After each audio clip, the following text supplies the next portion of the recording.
I'm Coach Corey Wayne, and this is my video coaching newsletter. And the topic of this newsletter is going to be subtle mistakes that turn women off. Well, a big part about being successful with women in your dating, in your pickup, and in your relationships is a big part of it is really knowing what not to do. In other words, what kind of behavior, what kind of weak behavior or needy behavior or behavior do most guys do that normally turns women off, and just being aware of the things or the typical mistakes that most guys make, then you can control how you show up when you're interacting with a woman so you don't say and do things that are inappropriate. Because when you're on a date with a woman, especially like a first date, or you're talking to her for the first time and you just got her number or you set a date with her, one or two little innocuous things you could say that just will communicate weakness, or that you're unsure of yourself, or you're insecure about yourself, and you can totally blow it. You'll just totally ruin it, and you'll be in the middle of a conversation thinking everything's going right, and just 5 words that just came out of your mouth just completely changed the way that she perceived you. And how other people perceive you is all directly proportional to how you perceive yourself. So if you don't think you're much of a catch yourself, it's going to be very hard to convince other people that you're a catch. And I got an email here from a guy a viewer, and he says, Corey, I'd like to thank you first for all the generous information you put out there. I have been trying to learn your material for a while now, and I think it is really amazing what you do. I'm 19, and I am not the greatest with the whole dating game. I would love to get into a relationship with an incredible girl, but I always find a way to sabotage it. You hear what you said? I always find a way to sabotage it. When somebody says something like that to me, that is your belief. I always find a way to sabotage it. And so you're looking for that. You're looking for things to do or to do wrong, because that's what you're just expecting it not to work out. And so everything you say and everything you do has a hint of expectation that, I'm going to get rejected. And when you approach relationships that way, you're going to do and say things naturally that are going to get you rejected, because that's what your belief is. You can't help but communicate that. And that's part of what I do as a life coach, is to point those things out, because those are the little subtle things and little self-talk that you don't even realize how damaging it is to your success or your ability to be successful in life and with women.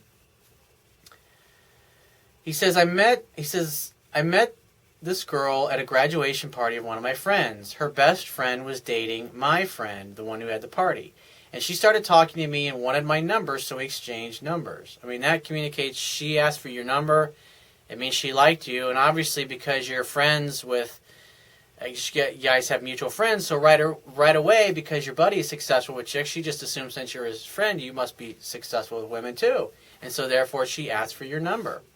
That's a good sign. It's a sign of high interest.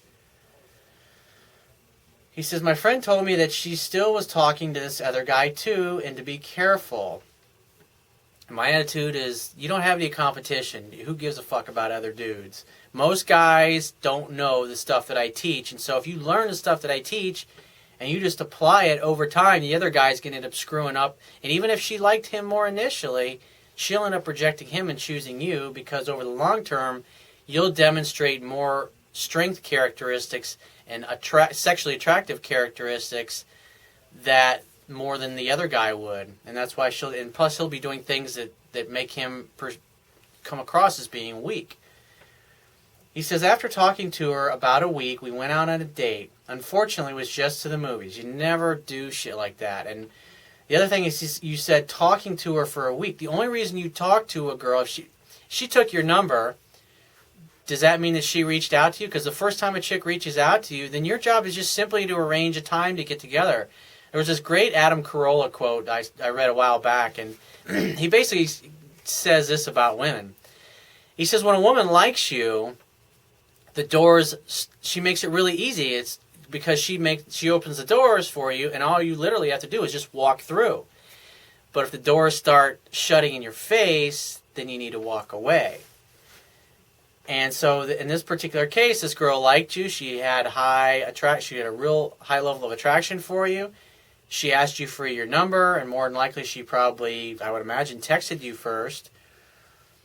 And so when a girl's got high interest in you like that, she's opening the door and she's making it easy. And the thing is you're obviously unprepared. You don't know what to do with that. You didn't know that you just need to set a time to get together. And when a girl reaches out to you, just set it, hey, let's meet up for some drinks at such and such place. And don't do shit like going to the movies or going to lunch. Those are things that friends would do.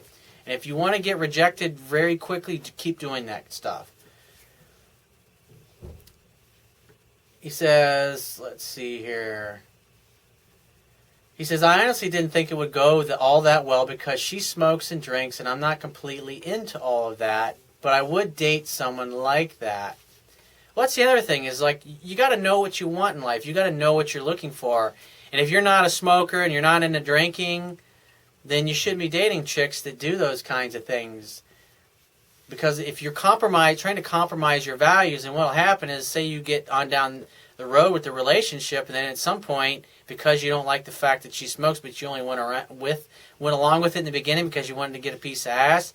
A lot of guys make the mistake. They think, oh, now I'm in a relationship, I'm going to start changing her into what I want. I'm going to get her to stop smoking. I'm going to get her to quit drinking and cut out this habit and that habit. And what you should be doing is dating women that share the same kinds of values that you do. So that's a red flag. Again, because you didn't read my book, you don't know what to look for, and you've probably never taken the time to get clear about what you want. She usually dates the bad boys, and I'm not really like that. Women, it's not so much that they like guys that are a dick. The bad boys just simply, they march to the beat of their own drum. They do what they want, when they want, with who they want. And they're happy to have her, but if she chooses to be with somebody else, they don't really give a shit because their attitude is, hey, I'll just meet somebody tomorrow or a little while later. She knew that up front, and she said she dates all kind of people. So we went to the movies, and we had a good time, and by the end of the movie, she was kissing me. Well, it's like, despite the fact that you went to the movies, this girl really dug you. He says, now I enjoyed this especially because I'm young and inexperienced. I'll be completely honest with you. However, I stopped and began to ask her about the other guy. That is so fucking weak. That communicates, I don't think I'm worthy of being with you, and I think you're going to choose this other guy over me, and I'm insecure about it. And when you say that to a woman, she's, in the back of her mind, she's going to think, oh, well, I guess I should be dating this other guy and not you because you just told me you're a weak bitch. That's terrible, dude. Bad way to go. You got to read my book. I couldn't believe that it was the first date. She had her tongue in my mouth, and there was another guy in the background. It's like, dude, you're not married to her. It's just a first date. That's what happens. What is dating?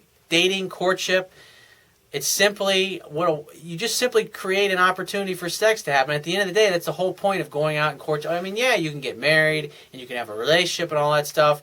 But at the end of the day, when you break the mating dance down, it's simply an opportunity for sex to happen. And this girl really likes you. She's young. She's probably the first time, now she's 18, and she can get away from her parents, and she's exploring her sexuality because she probably had mom and dad climbing all over her, trying to tell her how she should be and the way she should be. And you show up in her life, and she likes you, and she wants something to happen, and it's like you're basically, what you're doing is you're talking her right out of dating and sleeping you, and you don't even realize that you're doing it. After asking her about it, she basically told me that he was a backup and then he only wanted her for sex. So then we started talking about my parents. I don't know how my parents would react if I was dating a girl who smoked and had her tongue pierced. Dude, you're an adult now. It's time to let go of mommy and daddy and be a man.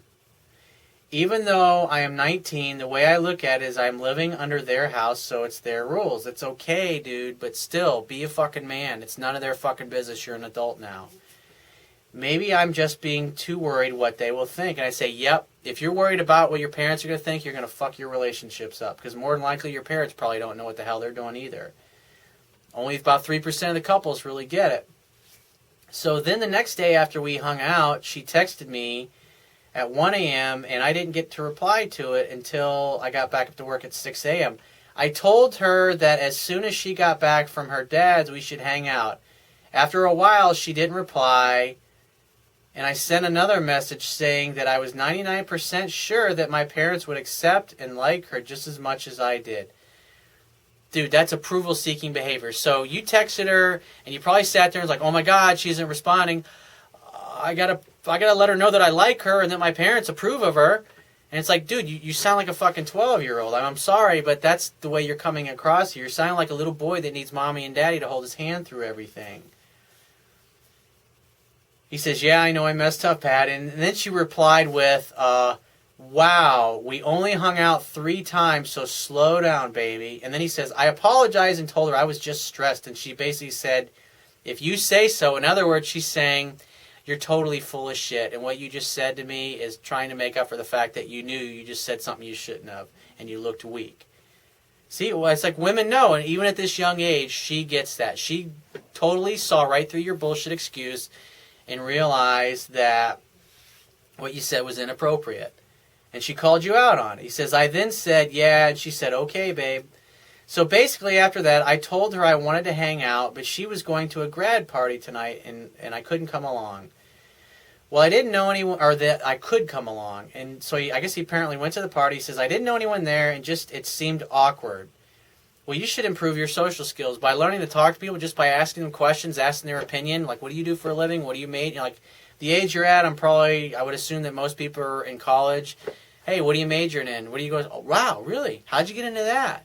Huh. What made you choose that major? Really? No shit. Huh. Tell me more. That's fascinating. And that's all you have to say all night long, and they'll think you're the greatest conversationalist in the world because people love to talk about themselves. And when you're talking to another human being and you're asking their opinion or you're asking them what's going on in their life, and you say, hey, I'm going to go grab a beer. It's nice chatting. I'll catch up with you guys later. And just move on to the next group. You got to be a social butterfly. But when you go out and you stand there with your hand in your pocket and look around, just your girl that you're there to meet. And plus, you should never do shit like that because you're going along with her friends and her buddies. It's like if you want to create an opportunity for sex to happen, you want to go out on a date, you don't just go show up where she's going to be at. I mean, it's totally weak. And plus, the way you handled yourself, you just communicated that you were totally socially awkward. He says it's like things went so well 2 days ago, and I make one tiny mistake, and then she gets all mad and does not text it back, and I have not tried to text her again. He says, while I was hanging out with her, she was hanging out with this guy, Keith, who apparently is the backup guy who only wants sex. So now she's rubbing another dude in your face. And it's like, that's what you get for being weak and not knowing what you want and not knowing how to show up and interact with women. She liked you and she wanted to hook up, and you just completely talked her right out of it. That's exactly what happened in this. He says, to be honest, I'm completely lost on what to do other than wait, but I really hate waiting, and I'm thinking about scheduling a phone service with you because I really need advice. You definitely should book a phone coaching session with me, and you can do that by going to my website and click the products tab, which is going to be at the top of your screen on any page, and just follow the instructions. He says, I really want to get this area of my life in order. I'm so frustrated with my life right now and not being able to be in a committed relationship. Any help would be greatly appreciated. Well, I'd say definitely book a phone session with me. You definitely also need to start reading my book. And the big problem, why you totally fucked this chick served herself up on a silver platter to you, and you just totally, it was a train wreck. But it's okay. You're young, and you're going to make mistakes, and it's like, so what? There's another bus every 15 minutes. And at the age you're at, you probably know a lot of people, and you probably meet a lot of people, so it's like, don't sweat it, dude. But the first thing you need to do is read my book. Definitely book a phone coaching session so I can help you figure out what other things that you're doing wrong. And so you want to start practicing and interacting with other women so you can improve your skills.